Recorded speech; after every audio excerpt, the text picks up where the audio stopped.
কি জলের অভাব হবে? মাথায় তো তার গঙ্গা। কলের ধারে লাইন দিতে লাগবে না, ঘাটের ধারে যেতে লাগবে না, পাম্প চালাতেই লাগবে না, শিবের মতো বর। আর একটা সুবিধা রয়েছে, শিবের মতো বর পেলে কি বলুন তো, শিব একটু শ্মশানে মশানে থাকে, ছাই বর্ষ গায়ে মাখে, তাই তো? হ্যাঁ, কোনো চিন্তা নেই, সাবান কিনতে লাগবে না। হ্যাঁ, হরি হরি বল। ভক্তমণ্ডলী, ভক্তিমতী মায়েরা, ছায়া আজকের কি করেছেন? দেবাদিদেব মহাদেবের তপস্যা করছে। কেমন ভাবে তপস্যা করছে? সুন্দর করে দেবাদিদেব মহাদেবের তপস্যা করছে। ওং নমঃ শিবায়, ওম নমঃ শিবায়, ওং নমঃ শিবায়, ওং নমঃ শিবায়, ওং নমঃ শিবায়, ওম নমঃ শিবায়, ওম নমঃ শিবায়, ওং নমঃ শিবায়, ওং নমঃ শিবায়, ওম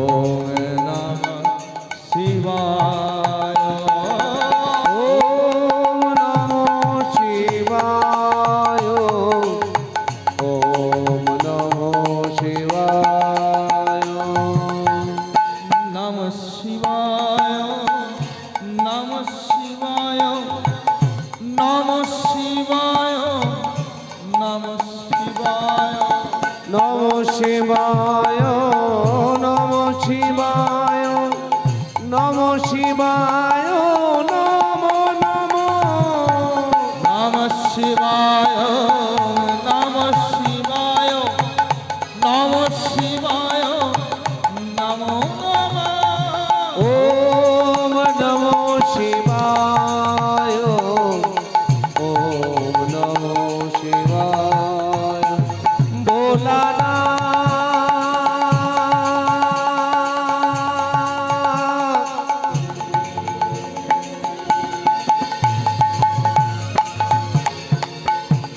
ও ভোলানাথ, উলুধ্বনি, উলুধ্বনি, উলুধ্বনি, শঙ্খধ্বনি।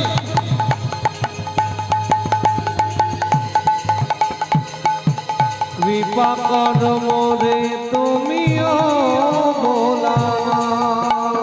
ওম নমো শিবায়, ওম নমো শিবায়, Hare Hare bomb bomb Hare Hare, Hare Hare bomb bomb হরে।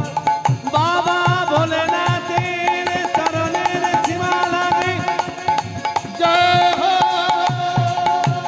ওম বাবা ভোলানাথের চরণের সীমা লাগে, জয় হো। হরে হরে মহাদেব। ওং নমঃ শিবায়, ওং নমঃ শিবায়, ওম নমঃ শিবায়, ওম নমঃ শিবায়, ওং নমঃ শিবায়, ওং নমঃ শিবায়, ওম নমঃ শিবায়। শিবায় শান্তায় করণ হেতবয়ে নিবেদয়ামি তদ্মানং তঙ্ঘোতি পরমেশ্বর বিশ্বেশ্বর নরকারণ কর্পূরকুণ্ডল ধবল জটাধার দারিদ্র দুঃখদান নমঃ শিবায় নমো নমঃ। মহাদেব মহাত্মান মহাজ্যোতি মহেশ্বর মহাদেব হর মে পাপ মকরাওয়ে নমো নমো নমঃ।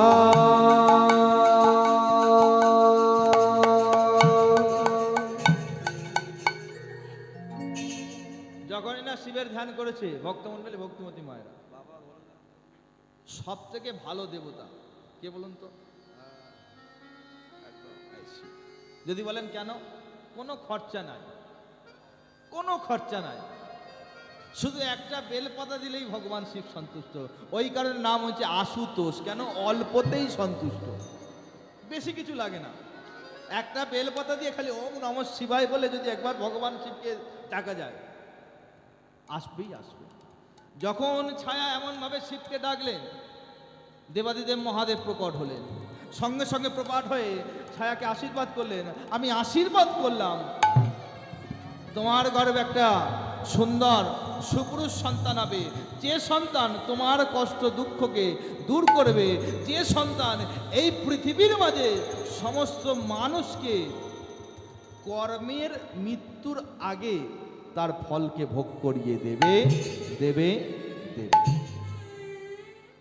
ভক্তমণ্ডলী মায়েরা, ছায়ার গর্ভ থেকে সন্তান বেরোলেন। কুচকুচে কালো রঙের একটা পাথর বেরোলেন। যে পাথরটা যখন ওই কুচকুচে কালো পাথরটা বেরিয়েছিল, তার কিছুদিন পরে ওই কুচকুচে কালো পাথর থেকে একটা কালো রঙের পুত্র সন্তান বেরোলেন। যে সন্তানটার নাম হচ্ছেন শনি মহারাজ। কি বললাম মা? শনি মহারাজ। এই শনি মহারাজ প্রথম সূর্যদেবের কাছে গিয়ে বললেন, আমি আপনার পুত্র, আপনি আমার পিতা। কি বললে? সূর্যদেব বলল, কি বললে? দেবতাদের সন্তান সুন্দর দেখতে হবে, সুন্দর সুপুরুষ হবে, সুন্দর তার গায়ের রং হবে। তুমি কুচকুচে কালো রঙের, তুমি কি করে দেবতাদের সন্তান হবে? বেরিয়ে যাও, বেরিয়ে যাও আমার গৃহ থেকে, দূর হয়ে যাও। পিতা, আপনি এমনভাবে কথা বলতে পারেন না। আমি আপনার সন্তান, আমার নাম শনি। সঙ্গে সঙ্গে ছায়া ঘর থেকে বেরিয়ে এসে বললেন, চিৎকার করো না, দাঁড়াও। সংজ্ঞা বললেন, দাঁড়াও, এক কাজ করো, আমি তোমার হাতে একটা জিনিস দিলাম, এইটা নিয়ে ওই শনির হাতে দিয়ে তোমার তেজ দিয়ে পুড়িয়ে ছাই করে দাও। সঙ্গে সঙ্গে সূর্যদেব নিজের স্ত্রীর প্রলোভনায় পড়ে গিয়ে ওই একটা হাতের পুটলি নিয়ে গিয়ে শনির দেবের হাতে যখনই দিয়েছে, ওই নিজের তেজ দিয়ে পুড়িয়ে ছাই করে দিলেন শনি। যখনই ছাই করে দিয়েছে, সূর্যদেব মনে মনে চিন্তা করছে, আমার স্ত্রীর প্রলোভনায় পড়ে আমি আমার নিজের সন্তানকে, নিজের পুত্রকে পুড়িয়ে দিলাম। এ কি করলাম আমি? এ কি করলাম আমি? আমি পিতা না, আমি পাষণ্ড, আমি পিতা হওয়ার যোগ্য নয়। আমার সন্তানকে। শনি, আমায় ক্ষমা করে দে বাবা, আমায় ক্ষমা করে দে। আমি যে বস্তুটা তোমার হাতে দিয়েছি, ওই বস্তুটা আমায় ফিরিয়ে দাও, ফিরিয়ে দাও, আমি পুনরায় তোমাকে ফিরিয়ে দেব। পিতা, তুমি তো কিছু ভুল করনি। তুমি আমার মায়ের প্রলোভনায় পড়ে তুমি আমাকে পুড়িয়ে দিয়েছো, আমার এই হাতের বস্তুটা তুমি পুড়িয়ে দিয়েছো, আমি এটাই গ্রহণ করলাম। পুটুলি খুলে দেখলেন কি? সাদা তিল সূর্যের তেজে ওই পুড়িয়ে দিয়ে কালো বর্ণের হয়ে গিয়েছে। যখনই কালো বর্ণের হয়ে গেলেন, সূর্যদেব আশীর্বাদ করলেন, শোনো পুত্র মোর, আমি আশীর্বাদ করলাম, এই কৃষ্ণ তিল সমস্ত দেবতার পুজোয় লাগবে এবং আমার পুজোয় বিশেষ করে লাগবে লাগবে লাগবে। শনিদেব সঙ্গে সঙ্গে বললেন, পিতা, আপনি যখন যে বস্তু আমাকে দিয়েছেন, পিতৃবস্তু, আমি মাথায় তুলে নিলাম। আমি কথা দিলাম, এই কলিযুগের মাঝে যে স্থানে আমার পুজো হবে, কৃষ্ণবর্ণ তিল, কৃষ্ণবর্ণ ঘট আর নীল বস্ত্র দিয়ে, তেল দিয়ে যে প্রদীপ জেলে যদি আমার পুজো করতে পারে, তার শনির 7.5 কেটে যাবে যাবে যাবে। আরো বললেন কি? ভক্তমণ্ডলী মায়েরা শুনে রাখুন, পিতৃ শ্রাদ্ধের সময় যদি পিতৃপুরুষের উদ্দেশ্য করে পুত্রগণ পৌত্রীগণ তিল দান করতে পারে। কেমন ভাবে? তামার তাটে সুন্দর করে তিল সজ্জিত করে সমতুল্য তিল আর তার সমতুল্য স্বর্ণখণ্ড এবং বস্ত্র নিয়ে যদি ব্রাহ্মণকে দান করা যায়, শাস্ত্রে বললেন কি, গরুর পুরাণে সুন্দর করে লিখে দিলেন যে এই তিল দান করলে শ্রী বিষ্ণুর চরণে গিয়ে, ভগবান বিষ্ণুর চরণে গিয়ে যদি ওই আত্মা এই ইহলোকে যদি পাপ করে থাকে, ওই তিলের দান থেকে কিঞ্চিত পূর্ণ অর্জন করে ভগবান শ্রী বিষ্ণুর চরণ পাবে পাবে পাবে। নিতাই গৌর হরি বল, হরি বল। তাহলে ভক্তমণ্ডলী, ভক্তিমতী মায়েরা, তিল বুঝতে পারলেন কেমন ভাবে সৃষ্টি হলো? এই কৃষ্ণ তিল নিয়ে সুন্দর করে চন্দন লেপন করবেন, চন্দনটা লেপন করবেন। চন্দন লেপন করার পর ওই তুলসী পাতাটাকে একটু শুকিয়ে নেবেন। ভালো করে শুনে রাখুন, কাল থেকে যখন গোবিন্দ সেবা দেবেন, চন্দনটা লেপন করবেন, তুলসী পাতাটাকে একটু শুকাবেন। চন্দন ভিজে চন্দন অবস্থায় তুলসী পাতা গোবিন্দ চরণে দেয়া যায় না। বললেন কি, যদি দেয়া হয় এতে কি অপরাধ হয়? গোবিন্দ চরণে দিলে আমাদের শরীরে সারা জীবন জ্বর অনিবার্য থাকবে থাকবেই থাকবে। গোবিন্দ চরণে যখন তুলসী পাত্র দেবেন, চন্দন একটু লেপন করে একটু শুকিয়ে নেবেন, আর ওই শুকনো অবস্থায় 2-4টে তিল দেবেন, আর কৃষ্ণ তিল দিয়ে গোবিন্দ চরণে সমর্পণ করবেন। দেখবেন গোবিন্দ আরও সন্তুষ্ট হবে। এতে আপনার মঙ্গল, গৃহের মঙ্গল, সকলের মঙ্গল হবে।